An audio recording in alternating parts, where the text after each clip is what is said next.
ቪዲዮን ከመጀመራችሁ በፊት ላይክ እና ቻናሉን ደግሞ 100,000 ለማስገባት ሰብስክራይብ ማድረጋችሁን እንዳትረሱ።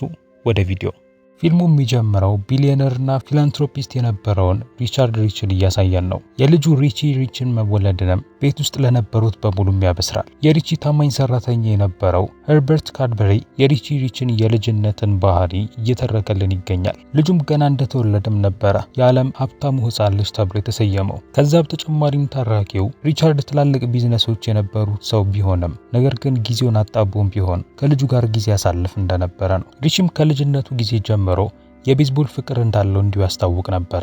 እናም በኋላም ትንሽ ባደገበት ሰዓት ላይ ቤት ውስጥ ከሚገኙት ሰራተኞቹ ጋር አንድ ላይ በመሆን ቤዝቦል ይጫወትም ነበረ። ምንም እንኳን ሪቺ የሚፈልጋቸው ነገሮች በሙሉ የተሟሉለት ቢሆንም ነገር ግን አብሮት የሚጫወቱና አብሮት ጊዜ የሚያሳልፉ ጓደኞች አልነበሩትም። የዩናይትድ የእቃዎች ፋብሪካ በሚከፈትበት ሰዓት ላይ ሪቻርድ ሊገኝ ባለመቻሉ ምክንያት ልጁን እሱን እንዲወክልለት በሚል ይልከዋል። ምክንያቱም ለትልቅ ቢዝነስ መጓዝ ነበረበት። በቅርቡም ይህንን ካምፓኒ ከኪሳራ የታደገውም ሪቻርድ ነበረ። በቀጣይም ሪቺ ሪች ከካድበሪ ጋር አንድ ላይ በመሆን ወደዛ ይደርሳል። እዛ ለነበሩት ሰዎችም ሰላምታ ካቀረበላቸው በኋላ ከሩቁ ቤዝቦል ይጫወቱ የነበሩ የሱ እኩያ ልጆችን ይመለከታል። ሄዶም ሊቀላቀላቸው ቢያስብም ነገር ግን ፈርጉሰን በተባለውና ስርዓትን ብቻ በሚከተለው ጠባቂው እንዲቆም ይደረጋል። ካድበሪም በመሃል በመግባትም ሪቻርድን በስነ ስርዓት በማዋራት ከዛ እንዲመለስ ያደርገዋል። ከዛ በተጨማሪም ፈርጉሰንንም ሪችን ከዚህ በኋላ እንደዚህ እንዳያናገረውም ይነግረዋል።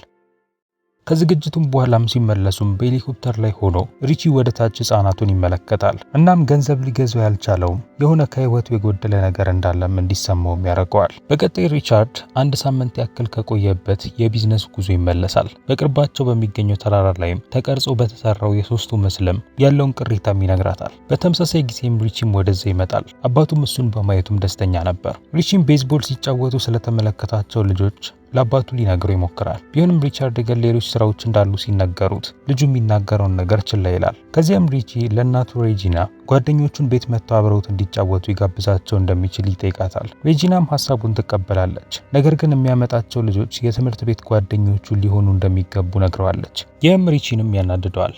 ምክንያቱም ከትምህርት ቤት ጓደኞቹ ጋር ጥሩ የሚባል ግንኙነት አልነበረውም። ከዚያም ካድበሪ ወደ ሪቺ ጋር በመምጣት የኬሚስትሪ ክላሱን የሚታደምበት ጊዜ እንደደረሰ ይነግረዋል። ለዚህም የሚያስተምረው ደግሞ ፕሮፌሰር ኪንቢን ነበረ። ወደ ላብራቶሪ ውስጥም በገቡበት ሰዓት ላይም ፕሮፌሰር ኪንቢን በቅርቡ ስለፈጠረው ፈጠራ ለሪቺ ያሳየዋል። ይቺ የሰራት ነገርም የሮቦት ንብ ስትሆን ሪቺም በእሷ እንዲጫወት መቆጣጠሪያውንም ይሰጠዋል። እሷንም ለመስራትም በሚሊዮን የሚቆጠር ዶላር ማስወጥቶት ነበረ። ሪቺም እንደ ድንገት የሮቦት ንቧን ወደ ካድበሪ በወሰዳት ሰዓት ላይ ካድበሪ በሰከንዶች ውስጥ ይገላታል። ፕሮፌሰሩም በዚህ ተናዶም ሪቺን ማሳደድ ይጀምራል።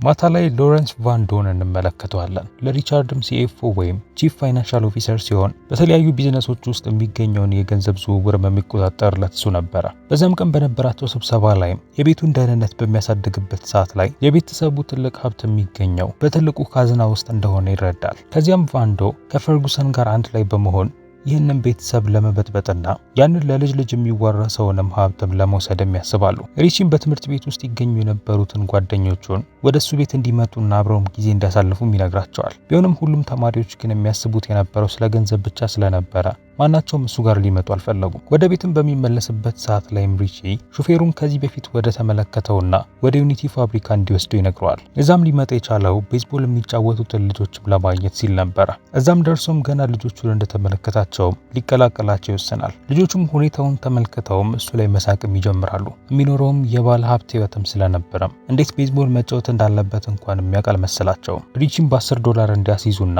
ካሸነፋቸውም እንደሚከፍሉት ይነግራቸዋል። እነሱም ተነጋግረው ከተስማሙም በኋላ ግሎሪ የተባለችው ልጅ ኳሱን ትወረውራለች። ሪቺም ያንን በመምታትም አረቆ የወረወረውና ህንፃው ላይ የሚገኘውን መስኮትም ሰብሮም ይገባል። እነሱንም ማሸነፉን ተከትሎም በቤቱ መጥተውም ጊዜ እንዲያሳልፉም ይነግራቸዋል። ቢሆንም ግን ግሎሪያ ይህን ሀሳቡን አልተቀበለችም ነበረ። በቀጣዩ ትዕይንት ላይ ሪቻርድ ሪቺንና ሚስቱን በመያዝ ለንግስት ኤልሳቤት ልደት ለመታደም በራሳቸው ፕሌን ለመሄድ ይወስናሉ። ይሁን እንጂ በዛን ሰዓት ላይ ፈርጉሰን ቤተሰቡ በሚጓዙበት ፕሌን ላይ አንድ ቦምብን አጥምዶባቸው ነበረ። ሪጂናም ወደ ፕሌኑ ከመግባቷ በፊት በውስጡ የሚገኘው ሪቺ ጥሩ ስሜት ላይ እንዳልሆነ ትመለከታለች። ካድበሪንም ስለ ሁኔታው በጠየቀችው ሰዓት ላይ ሪቺ ይህንን ጉዞ ማድረግ እንደማይፈልግ ይነግራታል። ስለዚህም ሪቺ እዚሁ ቤት እንዲቀርና እሷና ሪቻርድም ወደዛ እንዲሄዱን ታደርጋለች።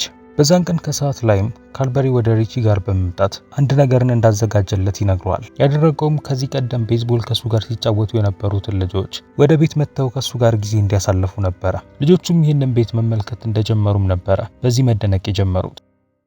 ከዚያም ከሪቺ ጋርም በመሆንም የተለያዩ ጨዋታዎችንም መጫወት ይጀምራሉ። ሪቺ ከዛ በተጨማሪም በቤት ውስጥ ይገኝ የነበረውን የማክዶናልድ ሱቅንም ያሳያቸዋል። በሌላ በኩል ካድበሪ የግሎሪ እናት ከነበረችው ዳያን ጋር አብሮ ወክ ማድረግ ይጀምራል። ልጆቹም ከሪቺ ጋር አንድ ቀንን ካሳለፉም በኋላም ከሱ ጋር መስማማት ይጀምራሉ። በሌላ በኩል ወደ ንግስቲቷ ልደት ከሚስቱ ጋር አንድ ላይ ያመራ የሚገኘው ሪቻርድ ቸኮሌት ያምረውና ለንግስቲቷም ከሚወስዱላት ስጦታ ላይ የትኛው ቸኮሌት እንደሆነ ለመለየት ይሞክራል። ለዚህም በፕሮፌሰር ኪምቢን የተሰራውን ስሜል ማስተር የተባለውን ዕቃ በመጠቀም ይፈልጋል። በመጨረሻም ስሜል ማስተሩ ከስጦታዎቹ መሃል ፈንጂውን ያሳየዋል። ሪቻርድና ሬጂናም ከፍተው በተመለከቱት ሰዓት ላይና ምን እንደሆነ ሲገነዘቡ ጥቂት ሰከንዶች ቢቀሩትም ሪቻርድ በመስኮቱ በኩል ይወረወረዋል። ይሁን እንጂ ጥቂት ሰከንዶች ስለነበር የቀሩት ሲፈነዳ የፕሌኑን ጫፍ ያገኘዋል። ይህም የፕሌኑ የሆነ አካል እንዲጎዳና ፕሌኑም ወደ ታች መውረድ እንዲጀምር ነበር ያደረጋቸው። ልጆቹ መዝናናታቸውን ጨርሰው ከዛ በሚወጡበት ሰዓት ላይ ካድበሪ ልጆቹን እዚህ ሊያመጣቸው የቻለው ለእያንዳንዳቸው $100 እንሰጣቸዋለሁ ብሎ እንደሆነ ይገነዘባል። ከዚያም ልጆቹ ከሄዱም በኋላም ካድበሪ ለሪቺ የቤተሰቦቹ ፕሌን እንደጠፋ ይነግረዋል። ከዚያም ሪቺ በቤተሰቡ የመገናኛ መሳሪያ ወይም ዳድሊንክ ቤተሰቦቹ የሚገኙበትን ቦታ ለማጣራት ይሞክራል። ቢሆንም ግን ፕሌኑ የት እንደገባ አይታወቅም። በቀጣይ ሪቻርድ እና ሬጂና ከፕሌኑ አደጋ መትረፋቸውንና በፕላስቲክ ጀልባው ላይም እንዳሉ እንገነዘባለን። ሬጂናም ፈንጂውን ያጠመድባቸው ሰው ቫንዶ እንደሚሆን ጠርጥራለች። እናም ሪቻርድም ከስራው እሱን ወዲያውኑ እንዲያባረረውም ነበር የነገረችው። ጥንዶቹ ከዛ በተጨማሪም ልጃቸው አደጋ ውስጥ ሊሆን ስለሚችል ከዚህ አደጋ መትረፍ እንዳለባቸው ይነጋገራሉ። ወደ ትልቁ ቤት ስንመለስ ቫንዶ የነ ሪቻርድ መሞት ይናገራል። ስለዚህም ወደ ሪቻርድ ቢሮን ካመራ በኋላ የሱ ቦታ ላይ ይቀመጣል። የካምፓኒውን ባለቤት በመሆንም እነሱን መምራትም ይጀምራል። ስራውንም የጀመረው የነ ሪቻርድ የበጎ አድራጎት ስራዎችን በማቆም ነበረ። ይህም ለዩናይትድ ፋብሪካም የቀረበለትን የእርዳታ ገንዘብንም ያጠቃልላል። በዚህም ምክንያት እዛ ውስጥ ይሰሩ የነበሩ ሰራተኞችም ይባረራሉ። ግሎሪያም ወደ ሪቺ በመደወል እናቷ በዛው ፋብሪካ ውስጥ ሰራ ስለነበረ የእርዳታ ገንዘቡ መቋረጡን ትነግረዋለች። ሪቺም ይህንን ከሰማም በኋላም ከቫንዶ በተቃራኒ ውሳኔ ለመወሰን ይወስናል። ከካድበሪ ጋር አንድ ላይ በመሆንም ቢሮ ከደረሱ በኋላ ለቫንዶ ከዚህ በኋላ የአባቱን ቦታ እሱ እንደሚወስድ ይነግረዋል። ቫንዶም ገና ትንሽ ልጅ እንደሆነ በመናገር እሱን ለማስቆም ይሞክራል። ቢሆንም ካድበሪ ግን ከሬጂ ጎን በመሆን ሁሌም እየረዳው ነበረ። የቤተሰቦቹ ልጅ ስለሆነም ይህንን ቦታ ለመቆጣጠር ሙሉ መብት እንዳለውም ይነግረዋል። በመጀመሪያም ሪቺ ለዩናይትድ እቃዎች ፋብሪካ ይቀርብ የነበረው እርዳታ እንዲቀጥል ይናገራል። ከዛ በተጨማሪም የተለያዩ የቢሮ ስራዎችን መስራቱንም ይቀጥላል። ከዚያም ግሎሪያና ጓደኞቿ ወደ ሪቺ ቢሮ በመሄድ ቢሮን ይጎበኙለታል። ከዚያም ሪቺ ሁሉንም በመርማሪነት ይቀጥራቸዋል። ለዚህም ደግሞ የሚከፍላቸው በቸኮሌት ነበረ። በሪቺ ስራዎች የተናደደው ቫንዶም የቢሮውን ሰራተኞች ለምርጫው ይቀሰቅሳቸዋል። ቢሆንም ማናቸውም ግን ከሱ ጋር እጅ የሚያወጡ አልነበሩም። በቀጣዩ ቀን ወደ ሪቺ ቢሮ ፖሊሶች ይመጡና ካድበሪንም አስረውት ይሄዳሉ። ይህም ሊሆን የቻለውም ቫንዶ ሬጂናና ሪቻርድን የገደላቸው እሱ ነው ብሎ በመመስከሩ ምክንያት ነበረ። ካድበሪም ከታሰረም በኋላም የሪቺ ዋና አማካሪ ቫንዶ ይሆናል። ይህም በቢዝነስ ውስጥ ጠቃሚ የሚባሉ ውሳኔዎችን መወሰን እንዲችል ነበር ኃላፊነቱን የሰጠው። ቫንዶም ይህንን ስልጣን ካገኘ በኋላም ወዲያውኑ በሪቺ ቤት ውስጥ ይሰሩ የነበሩ ሰራተኞችን በሙሉ ያሰናብታቸዋል። ከዚያም በቤት ውስጥ የተለያዩ ቦታዎች ላይ ሲሲቲቪ ካሜራዎችም እንዲገጠሙም ያደርጋል። ይህንንም ያደረገውም ሪቺን ለመቆጣጠር እንዲመቸው ነበረ። በሌላ በኩል ኪምቢን ቫንዶና ፈርጉሰን ካድበሪን በእስር ቤት ውስጥ ለመግደል ያላቸውን እቅድ ሲያወሩ ይሰማል። ከዚያም ወዲያውኑም ለሪቺ ስላላቸው እቅድም ይነግረዋል። ካድበሪንም ደግሞ ለመፍታት የሚያመቻቸውን አንድ ኬሚካልም ይሰጠዋል። ይህም ኬሚካል የእስር ቤቱን ብረቶች ማቅለጥ የሚችል ኬሚካል ነበረ። በዚህ መልኩም ከዛ እስር ቤት መውጣት ይችላል ማለት ነው። ሪቺም ያንን ኬሚካል ወደ እስር ቤት ለደካማ ጥርስ የሚሆን የጥርስ ሳሙና ነው በማለት እንዲገባ ያደርጋል። በእስር ቤቱ መታጠቢያ ቤት ውስጥም ካድበሪ ያንን ሳሙና ጥርሱ ላይ ሊሞክር ባለበት ሰዓት ላይ ድንገት በቫንዶ እንዲገሉ የተላከው ነፍሰ ገዳይ ከኋላ ያንቀዋል። ቢሆንም ግን ነፍሰ ገዳዩን ለማሸነፍና የእስር ቤቱንም ብረቶችን ማቅለጡም ሊወጣም ችሏል።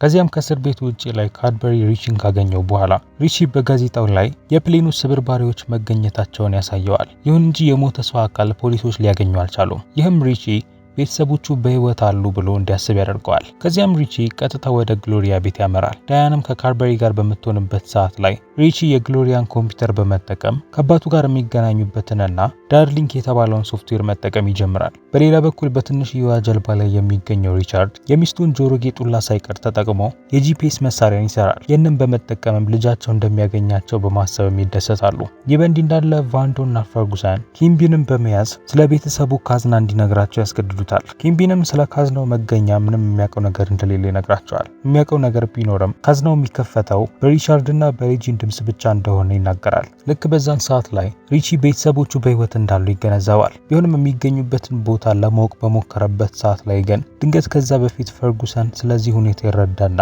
ዳርሊንኩንም እንዲለያይ ያደርገዋል። ከዚያም ፈርጉሰን ወደ ቫንዶ በመደወል ሪቻርድና ሬጂን በህይወት እንዳሉ ይነግረዋል። በቀጣይ ሪቻርድና ሬጂና በቫንዶ እንዲተርፉ ይደረጋሉ። ከዚያም ወደ ትልቁ ቤትም ይወስዷቸዋል። ይህ በእንዲህ እንዳለ ህፃናቱ አንድ ላይ በመሆን ሪቺ አባቱን የዳርሊንክ ዲቫይስን እንዲያገኝ ለመርዳት ይሞክራሉ። ጥበቃዎቹንም ካለፉም በኋላም ሪቺና ጓደኞቹ ወደ ህንፃ ውስጥ በመግባት በወንበሩ ላይ ታስሮ የነበረውን ፕሮፌሰሩን ኪምቢንን ያገኙታል። እሱንም ነፃ ካወጡም በኋላም ሁሉንም የሴኩሪቲ ካሜራዎችም እንዲለያዩ ያደርጋሉ። ይህ በእንዲህ እንዳለ ኪምቢን ከሰራቸው ኬሚካሎች መካከል አንደኛውን ከውሃው ጋር እንዲደባለቅ ያደርገዋል። ይህም ውሃም ወደ ፋውንቴኑ የሚሄደው ውሃ ስለነበረ በዛ ቦታ ላይ ትልቅ አረፋም እንዲፈጠርም ያደርጋል። ይህም የጥበቃ ሰራተኞቹ ትኩረት በሙሉ ወደዛ እንዲሆን ነበር ያደረገው። ከዚያም ሪቺ ወደ ክፍሉ ካመራ በኋላም ዳርሊንኩን ይከፍተዋል። በመጨረሻም የአባቱ መገኛ እዚህ ቤት ውስጥ እንደሆነም ይገነዘባል።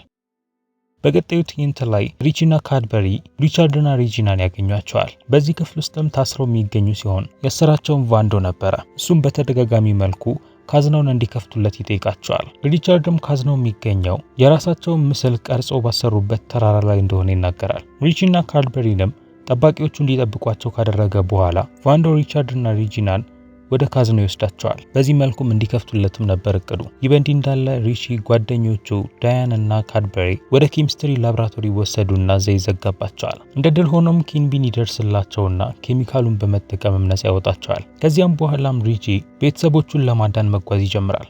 በተራራው ላይ እና ሪቻርድ ካዝናውን እንዲከፈት ያደርጉታል። ነገር ግን ካዝናው እንደተከፈተ ቫንዶን በሚያስደነግጠው መልኩ በሪቺ የተለያዩ የልጅነት እቃዎችና በተለያዩ ማስታወሻዎች የተሞላ ነበረ። ቫንዶም ይህንን በመመልከቱም ይናደዳል። ምክንያቱም ካዝናው በቢሊየን የሚቆጠር ዶላርን ይይዛል ብሎ ነበር ያሰበው። በመናደድም ሪቻርድ ላይ ለመተኮስም ሽጉጡን ያወጣል። ቢሆንም ድንገት ግን ሪቺ እዛ ይደርስና በመሃልም ይገባል። ቫንዶም እሱ ላይ ይተኩሳል። ቢሆንም ኪንቢን በሰጠው ጃኬት አማካኝነት ግን ሽጉጡም ይመታው አልነበረም። ከዚያም ቫንዶንም ከመታው በኋላም ከቤተሰቦቹ ጋር ከዚያ ያመልጣሉ። ቢሆንም በሚያመልጡበት ሰዓት ላይ ግን ፈርጉሰን ድንገት ከሩቁ በሌዘር ማሽኑ ይመለከታቸዋል። ይህም ሌዘር በተራራው ላይ የተለያዩ ቅርጻ ቅርጾችን ለመስራት የተጠቀሙበት ሌዘር ሲሆን በሱም እነሱን ለመምታት ይሞክራል። ቢሆንም ካድበሪ እዛ ጋር በመድረስ ግን ከፈርጉሰን ጋር መፋለም ይጀምራል። በቀጣይም ተመሳሳይ የሌዘር መሳሪያውን በመጠቀም ቫንዶን ለመምታት ይሞክራል። በዚህ መልኩም በመጨረሻ የሪች ቤተሰቦች ጨካኙን ቫንዶን ያስቆሙታል። በመጨረሻው ትዕይንት ላይ ሪቺ ከግሎሪያና ከጓደኞቿ ጋር ቤዝቦል ሲጫወቱ ያሳየናል። የሚጫወቱትም በቤታቸው ሜዳ ላይ ሲሆን ካድበሪም ለቡድኑ አሰልጣኛቸውም ነበረ። ሪቺም ኳሱን በአሪፉ ከመታው በኋላ ውድድሩን ለጓደኞቹ ያሸንፋል። እናም ሪቺ የመታት ኳስን በመጨረሻም በቫንዶ ትነሳለች። እሱም ከፈርጉሰን ጋር አንድ ላይ በመሆንም የግቢውን አትክልት እየተንከባከበ ይገኛል። እናም ፖሊሱም እነሱን እየተቆጣጠራቸውም ይገኛል። ሪቺም ከአዲሱ ጓደኞቹ ጋር ቤዝቦል ሲጫወት የተመለከቱት ሪቻርድ እና ሬጂን አሁን ገንዘብ የማይገዛቸውን ትክክለኛ ጓደኞቹን በማግኘቱ ይደሰታሉ። ፊልሙ ይህን ይመስል ነበር። ከተመቻችሁ ላይክ እና ቻናሉን ደግሞ ሰብስክራይብ ማድረጋችሁን እንዳትረሱ። በሌላ ቪዲዮ እስከምንገናኝ ድረስ ግን ቻው።